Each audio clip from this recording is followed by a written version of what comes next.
So we're still at SITS, and I'm with the incredibly famous Patrick Bolger of Hornbill. Infamous. Some say they've got it in for me. Nice to see you, Pat. Yeah, you too. And good to see you in the real. In the flesh again, yeah. It's nice to be back at a live event, isn't it? Yeah, it's sort of weird to some extent, but I think we've all realised how much we kind of miss it, really, don't we? Yeah. Just getting together and having a bit of fun and just talking about what we do. And yeah, there's an awful lot more hugging going on today than I've seen in previous years. So people glad to see each other, I think.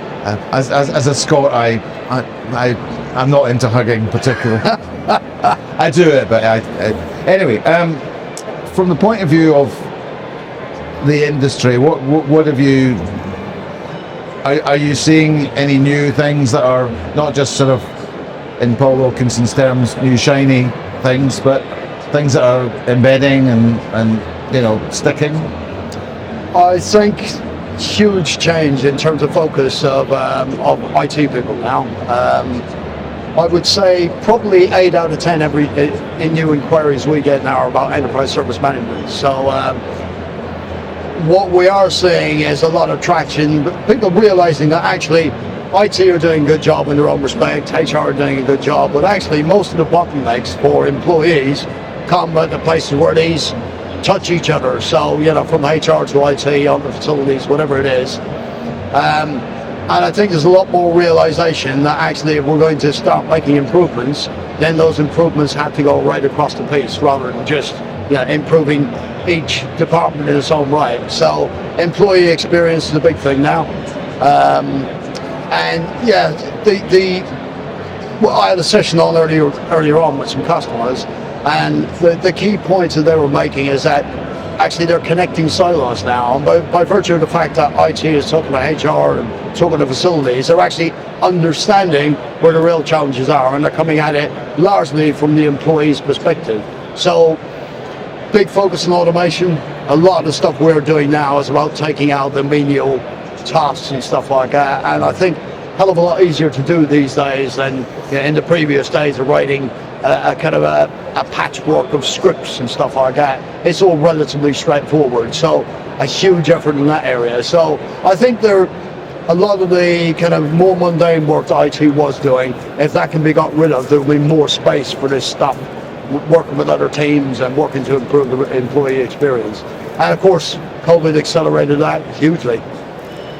I mean, it's been a sort of double-edged sword, really, isn't it? I mean, it's accelerated a lot of things, highlighted some issues, but also highlighted, I think, one or two conversations already was saying, actually, the value of and it's been a win for most service operations because they've suddenly been shown in a good light. What do you think we need to do as an industry just to capitalise on, to get to the next stage in the kind of honeymoon period after that? Yeah, I mean, I think the last 2 years told IT organisations how critical IT is to their success, without a shadow of a doubt. So I think organisations are now, the average investment in IT was about 3 to 5% of the overall business budget, and that's a pretty scandalously low figure. But now, of course, with businesses focused on better business continuity and kind of supporting employees working from home, there are funds being released to kind of invest in those, but the distribution of IT spending is different.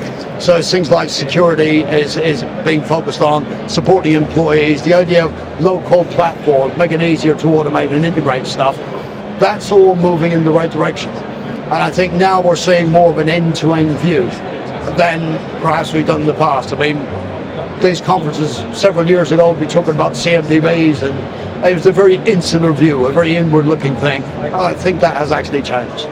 So end-to-end doesn't just mean process end-to-end, it means working across. Working across it. I mean, a lot of the stuff that IT was automating perhaps in the past, it was good. It kind of reduced their workload, reduced their costs and all of that type of thing, but it can't all be about cost and efficiency. There has to be what visible value are we adding. And I think the difference now is the points of automation that organizations we're talking to are looking at are coming at it from the end user experience. What are the touch points our employees have across the business, and how can we make that a little bit better? So keeping people productive, keeping them happy and kind of able to do the stuff, that's a better focus than what we've been focusing on, the just costs and efficiency. And I mean, what do you think we should celebrate more? I mean, this is kind of, to me, this kind of keeps coming back about, we maybe don't, I mean, COVID was a way of actually throwing us much more into the limelight, as you said. yeah. But to some extent, you know, we would say, well, we've always been keeping the lights on, we've always been doing this kind of stuff. Do you think there's areas that we still we're not recognised enough as an industry, particularly in service management?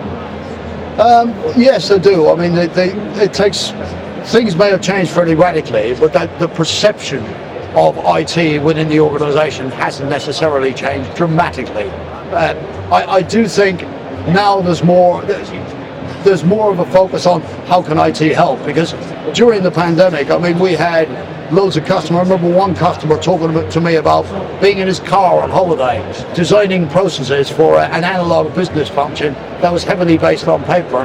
And that type of thing wouldn't have been possible several years ago when you didn't have the technology to allow you to do that type of thing. So I think IT has chronically been underinvested in, I think, over the last decade, and it is all about keeping the costs down, trying to make things efficient as we can. And I think businesses have now recognised actually you can't keep doing that. There's only so much you can squeeze that, and actually if you want to get ahead, then you've got to put more investment into it. And I do think that lesson has been learned, and I think as a function, the IT function itself. Speaking on that panel today with Darren, Darren was previously IT service director at Fincher. He's now come out of IT completely, and he works as Central Service Operations Director as his title. He's got a couple of service design architects that work with him, and their business is to go to, their job is to go to other business units without an IT hat on, without a proposal, and just say, look, where are you really struggling here, and how can we help? And the conversations are being had without the IT acronyms, and without, they're conversations about just helping people. Some of the examples he gave was, it could be as simple as how do customers contact you? Oh, you don't make that easy. You know, just simple bits of advice, and then you just keep building some momentum on that. So I think getting in terms of employee experience and using more business language and that the visible value of automation at the right point, I think that's been a big change. And I think it will take a while before that gathers enough momentum, but it's happening without a shadow of a doubt. And that whole thing that we've talked about for ages about being easier to do business with, Being, you know, easy to do business with. yeah, We're actually seeing that. we are actually seeing that now. It's become more of an advisory function. I always thought that IT, instead of being a central function, might actually disperse. So you have IT representatives in different parts of the business advising on the use of technology. And to some extent, although it is a central function still, the example I just gave you there, that's an entire business unit being formed just to advise on the effective use of technology and how it can improve the lives. And actually the thing is, once people start doing this, the demand it creates is huge. Because they start thinking about things that aren't working and trying to make those efficient. And once they get them working, they're thinking, oh, hold on a minute, we can do that as well. So it creates huge, as a matter of fact, that's all our customers were saying, was that basically now our big problem is being able to meet that demand, actually get people up to speed. But the tools really help with that these days. Yeah, they do, and I suppose if we've got the right mindset as to, you know, like as you say, not focus on what we do or the technology, but how we can make people's lives better. What's the outcome? Well, you know, what's the impact it's having on the business? Outcomes and experience. Yeah, indeed. Okay. All right. Thanks, Pat, as ever. Good stuff, and we'll see you at the next show, no doubt. Okay, good stuff. Thanks, Barclay. Thanks a lot.